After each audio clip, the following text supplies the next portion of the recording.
I don't even give a fuck if you believe me. This sounds unreal, more like a dream I had, and nobody else believes me. But you guys are more trained in occult bullshit, so what the fuck. Be me, 19, visiting my grandfather in North Michigan. A bit of a backstory about Gramps. Grandpa lives in a cabin like a pioneer.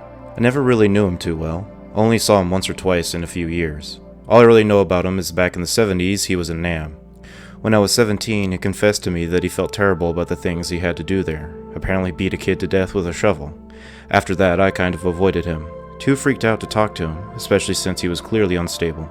Old guilt caught up with him. Now he knows he's nearing the end of his life. Liver problems, refuses medication. Invited me over since I'm his last living relative and he wants to spend time with me before he passes. At first I was hesitant, but I decided it's what my father would have wanted. After about 3 hours of driving, I get to his cabin. Nice place, looks like it's made of Lincoln logs. He's waiting outside on his cabin porch, smoking a pipe in a rocking chair. Looks straight out of a cartoon, suspenders and all. Looks exhausted, dark circles under his saggy eyes. He gets up and gives me a bear hug. He's trying to hug me as hard as he can, but he's clearly weak. We hug for a few minutes, mostly because I find it too awkward to break away. I remind myself that even though I only remember him from a few years ago, he's known me most of his life. Halfway through, he starts kind of breathing heavy on me. Sniffles. Realize he's been crying silently. Eventually he breaks away, red-eyed. "Come inside, Annan." "Okay, Pa." Come inside to a very cozy cabin. It's getting cold, especially in Michigan, so he has a fire going. He has running water, gas stove, and 2 beds. One of them is very new and quality. I think he bought it just for me. When I get over the initial off-puttingness of his behavior, I begin to care for him. I only kind of remember my grandfather, if that makes sense. The bond of family becomes newly important. Decide to be his live-in helper until he dies. He starts to make us some decaf, but halfway through he starts to sweat. I help him to his chair and by the fire and finish the coffee. My coffee tastes like shit, but he's still very appreciative. Assures me that it's delicious. After the decaf, we get ready for bed. He lies on the beat-up small bed and tells me to sleep on the new one. When I tell him that we should switch, he refuses. I guess he did buy it for me. He says his prayers and falls asleep. I can't stand watching this dying old man, my own flesh and blood, sleeping on that pile of junk. He's quite small and frail at this age, though not thin. With a bit of effort, I manage to lift him up and gently tuck him into the big bed.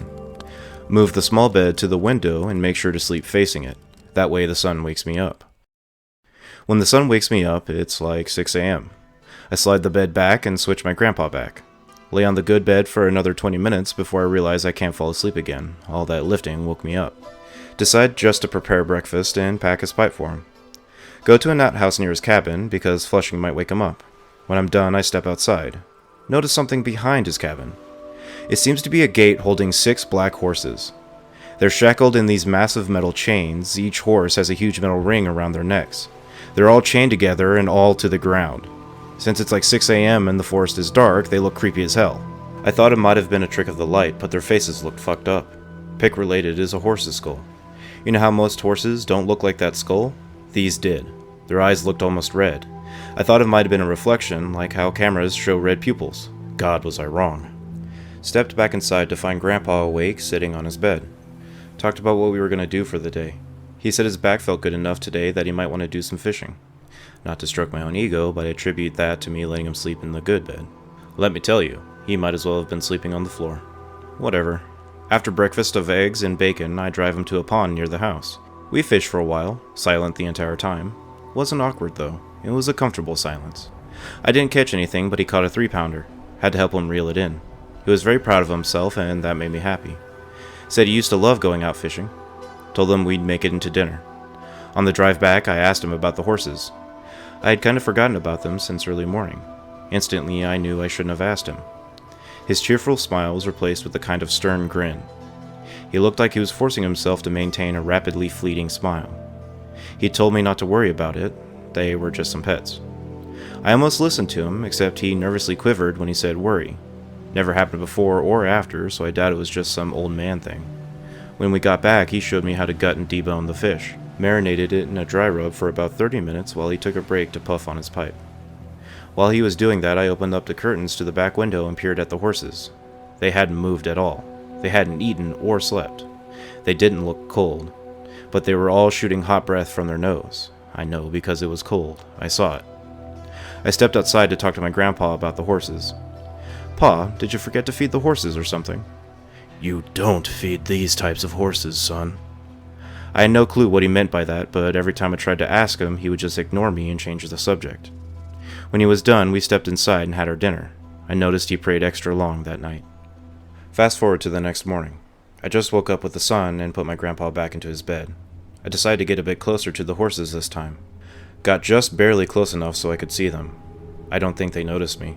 Christ, remembering it now, it sent shivers down my spine. Just as terrifying as I initially thought, if not more so. Shaggy, matted fur, deformed, bent out of shape skull. I know 100% that their rib cages should not have been indented like that. Their teeth looked like they had been chewing on rocks or something.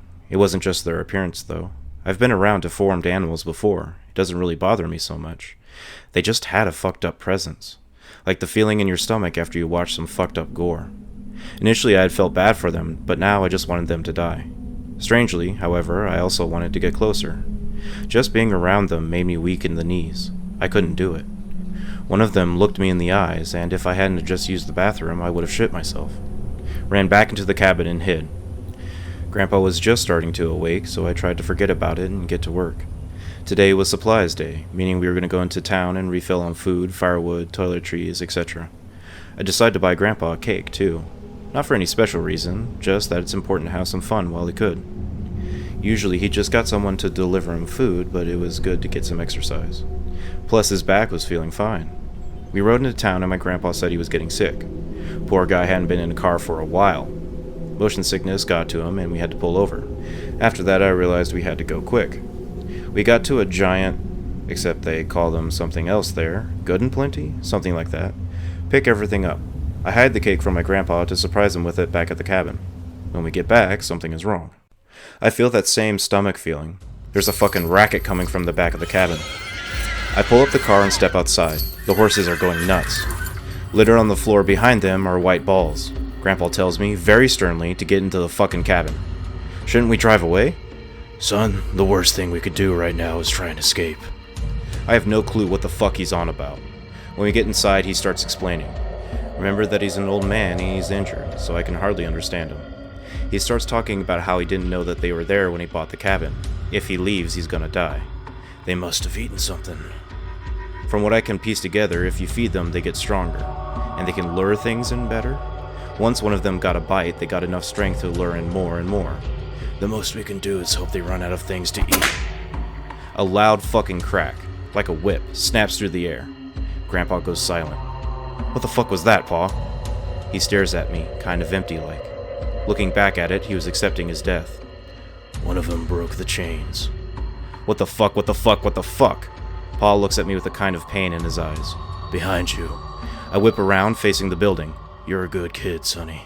Lose consciousness in a second. I come to with the sun beaming on my face. Wake up in a pool of my own blood. Crowbar at my side. My head aches like fuck. I touch the back of my head. Just a flesh wound. I pick myself up and try not to vomit. Fail. I sit down and try to come to. Everything aches. I'm freezing. Wait. Why am I freezing? The right wall of the cabin is full of holes. Looks like something threw boulders through there. What the fuck? Where's Grandpa? No fucking sign of him. In fact, no sign of anything. I open the door and step outside. Check behind. The gates have been trampled. The chains are broken.